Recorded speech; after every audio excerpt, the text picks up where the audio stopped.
अस्सलाम वालेकुम स्टूडेंट्स। आज का जो हमारा टॉपिक है वो है बर्नौली की एप्लीकेशन और हमारी जो पहली हेडिंग है वो है टॉरिसिली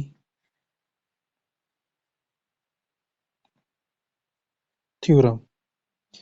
तो टॉर्शली थ्योरम इसको भी रीड करते हैं बच्चे। सबसे पहले जब भी आपके सामने टॉर्शली थ्योरम रखा जाएगा, एक्चुअल में आपने इस कंसेप्ट में या इस टॉपिक में क्या फाइंड करना है जी? Speed of efflux. अब इफ्लक्स का जो मतलब है पड़ा वो है अखराज, यानी खारिज होना। अब किसका अखराज? यहाँ पे हम डिस्कस करें इस चैप्टर में फ्लूइड, तो फ्लूइड की बात हो रही है स्टूडेंट्स। तो आप लोग थोड़ा ध्यान से सुनिएगा। स्पीड ऑफ इफ्लक्स, अब इसकी अगर आप डेफिनेशन देखें तो सबसे पहले हम पढ़ेंगे जी, द स्पीड ऑफ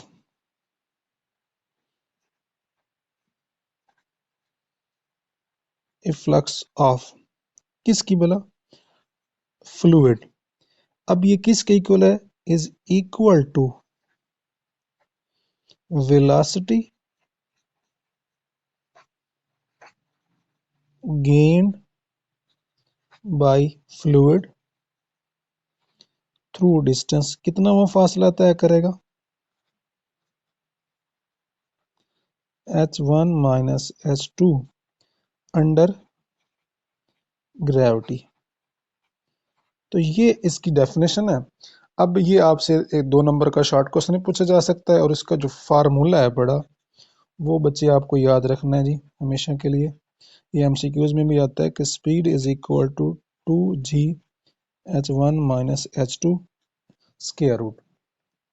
अब ये अगर एप्लीकेशन है बर्नौली की और इसमें जो फ्लो होगा वो आपको याद रखना है कि वो एक स्ट्रीम लाइन फ्लो होगा, या दूसरे अल्फाज में उसको हम बोलेंगे लैमिनर। अब इसके कंसेप्ट को समझने के लिए आपको तस्वीर की तरफ देखना बहुत ज़रूरी है और तस्वीर बनाना भी बहुत ज़रूरी है। सबसे पहले हम ना यहाँ पे एक टैंक बनाते हैं नहीं। मान लें कि कोई ये एक वाटर टैंक है बड़ा। अब उसकी जो कुल हाइट है बड़ी, या टोटल उसकी जो हम कह सकते हैं जी हाइट है, वो है h1। अब इसके अंदर हम एक ओपनिंग बनाते हैं जी, ओपनिंग। ओपनिंग को बोलते हैं ऑरिफिस, ये जहां से पानी ने फ्लो करना है। तो इस ओपनिंग की जो हाइट है, यानी यहां से लेकर यहां तक, ये है h2। और इसके ऊपर जो बच जाएगी ना, वो आपको पता होना चाहिए। टोटल अगर h1 है तो ये वाली निकलेगी h1 टोटल, जितनी यहाँ तक है वो इसमें से हम क्या कर देंगे, माइनस कर देंगे।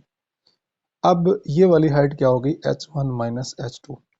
अब हमारा सवाल ये है कि टॉर्शी थ्योरम ने क्या कहा था? उसने ये कहा था कि कोई भी आप फ्लूइड का पार्टिकल लें, वो ग्रेविटी की वजह से जितना इस लेवल तक आएगा, यानी जितनी स्पीड के साथ वो इस लेवल तक आएगा, उतनी स्पीड से दूसरा पार्टिकल बाहर निकलेगा।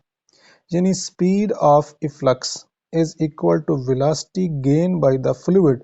यानी ये जो पार्टिकल है इसकी वेलोसिटी ग्रेविटी की वजह से h1 मनफी h2 डिस्टेंस कवर करके आएगी यहाँ तक, उतनी स्पीड से पार्टिकल निकलेगा। मतलब कि अगर ये वाली स्पीड 2 मीटर पर सेकंड है, तो ये जो पार्टिकल आ रहा है ये बेचारा भी कितनी स्पीड करेगा, 2 मीटर पर सेकंड।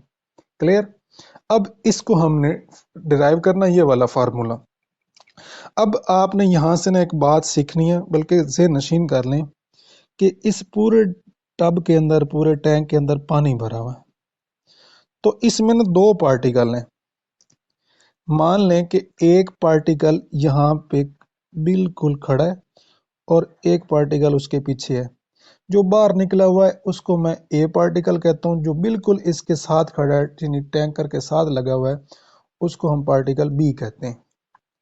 अब इसके ऊपर हमने एप्लीकेशन करनी है जी बर्नौली की। तो बर्नौलीज की जो एप्लीकेशन है वो पहले आपने उसका फार्मूला पढ़ा था कि टोटल एनर्जी क्या रहती है, रिमेन कांस्टेंट। अब आप देखें कि जब भी कोई चीज़ फ्लूइड में से पास होती है तो उसके ऊपर जो पोटेंशियल एनर्जी होती है वो लगाया गया प्रेशर के बराबर होती है, और फ्लूइड वाला जो प्रेशर होता है आर्किमिडीज प्रिंसिपल से आपने पढ़ा था, रो जी एच के बराबर होता है। अब हम बात करते हैं जी पार्टिकल बी की, यानी पार्टिकल अगर आप बी की बात कर रहे हैं तो इसके पास जो प्रेशर होगा, अगर आप बर्नौली की इक्वेशन की बात करें तो वो यूं थी कि P1 plus half rho V1 square rho g H1 और P2 half rho V2 square और साथ रो जी H2 था। अब यहाँ पे हमने पार्टिकल बी की बात की, तो पार्टिकल बी के हवाले से देखें कि इस पार्टिकल के ऊपर यहाँ पे पूरा का पूरा एक फ्लूइड होगा, क्योंकि ये पार्टिकल इसके ऊपर पानी, इसके ऊपर पानी, तो इसके ऊपर पानी का जो प्रेशर है, मान लें कि ये खुद एक प्रेशर एनर्जी पी, और जो रो जी एच वाली वो क्या बन जाएगी, रो जी, और हाइट की जगह हमने ये वाली हाइट यूज करनी है H1 माइनस H2, क्योंकि ये इस लेवल के बराबर है। और अब ये पार्टिकल इस पार्टिकल ए के पीछे खड़ा है, तो मतलब चल नहीं रहा, तो उसकी जो वेलोसिटी वाला फैक्टर है वो क्या हो गया, 0। अब दूसरी तरफ आ जाएं, अब दूसरी तरफ इसका प्रेशर था बी, और यहाँ पे हम दूसरी वाला लिखेंगे प्रेशर ए, यानी पार्टिकल ए की बात कर रहे हैं।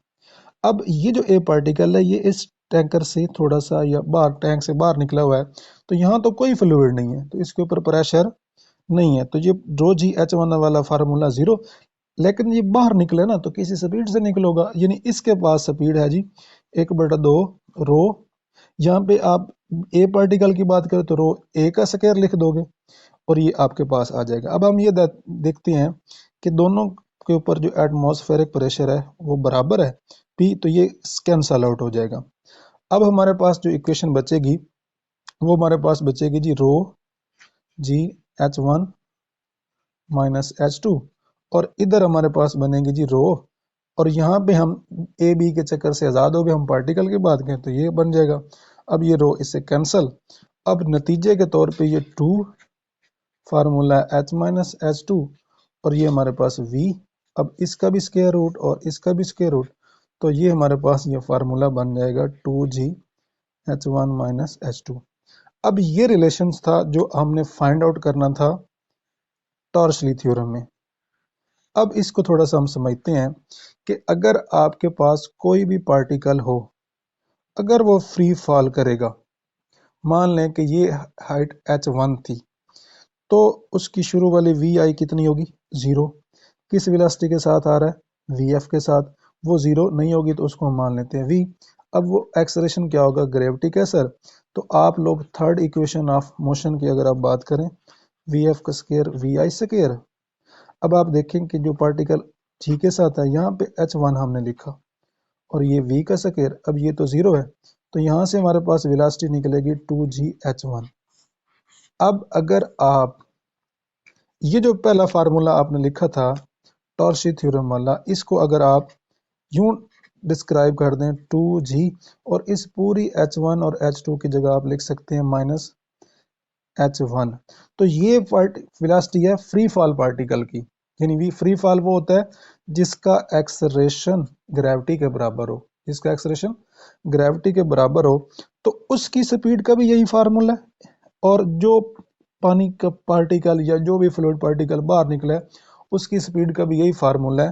तो ये हमारे पास रिलेशन ये था कि पानी के फ्लूइड के अखराज की जो स्पीड है वो बराबर होती है उस पार्टिकल या उस फ्लूइड की वेलोसिटी के जिसने ग्रेविटी के असर इतना डिस्टेंस तय किया हो। ये डिस्टेंस H1 मनफी H2 है, और हमारे पास अगर हम इसको फ्री फॉल में H1 कहेंगे तो इसका रिप्लेसमेंट क्या आ जाएगा, v। अब ये जो 2gh1 अंडर रूट इसका फार्मूला है जी वेलोसिटी, तो यूनिट आपको पता होगा मीटर पर सेकंड, और डायमेंशन क्या होगी, LT इनवर्स। तो स्पीड ऑफ इफ्लक्स जो है उसका भी फॉर यूनिट और डायमेंशन आपको आनी चाहिए। उम्मीद है आपको समझ आएगी। Thank you for watching.